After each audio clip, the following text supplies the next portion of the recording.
Google के domain में सेंध भारतीय मूल के सन्मय वेद ने $12 में खरीदा google.com।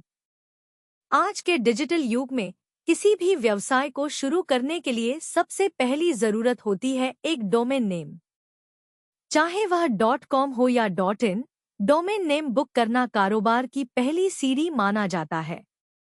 इस क्षेत्र में दिग्गज कंपनी गूगल का नाम सबसे ऊपर आता है, जिसके पास न केवल google.com और google.in बल्कि google.com जैसे सैकड़ों समान डोमेन भी रजिस्टर हैं। लेकिन 2015 में एक ऐसी घटना घटी जब गूगल को उसके ही खेल में मात मिली और भारतीय मूल के एक शख्स ने मात्र $12 में google.com डोमेन अपने नाम कर लिया।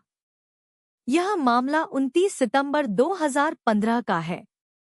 भारतीय मूल के सन्मय वेद, जो उस समय गूगल में काम कर रहे थे, देर रात ऑनलाइन समय बिता रहे थे।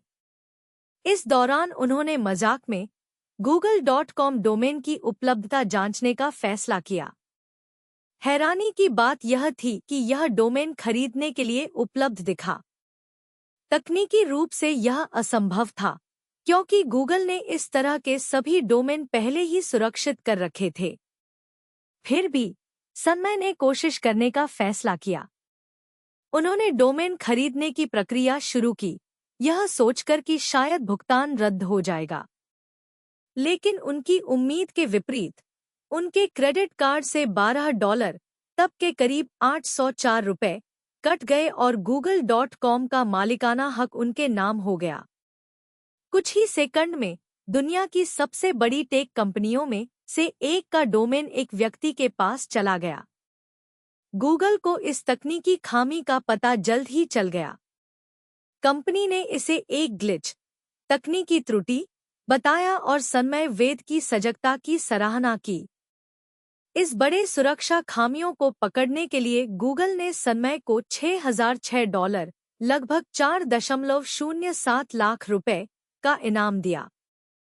जब कंपनी को पता चला कि सन्मय इस राशि को भारत में स्कूलों को दान करने की योजना बना रहे हैं, तो गूगल ने इनाम की राशि को दोगुना कर दिया।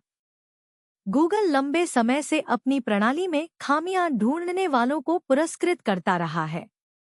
कंपनी का बग बाउंटी प्रोग्राम ऐसे लोगों को प्रोत्साहित करता है जो इसके सिस्टम में तकनीकी त्रुटियां या सुरक्षा खामियां पकड़ते हैं। इस मामले में भी गूगल ने सन्मय की तारीफ करते हुए इसे एक सकारात्मक कदम बताया। हालांकि यह घटना कुछ ही समय के लिए चर्चा में रही, लेकिन अगर सन्मय डोमेन वापस करने से इनकार करते तो मामला कानूनी पेचीदगियों में फंस सकता था।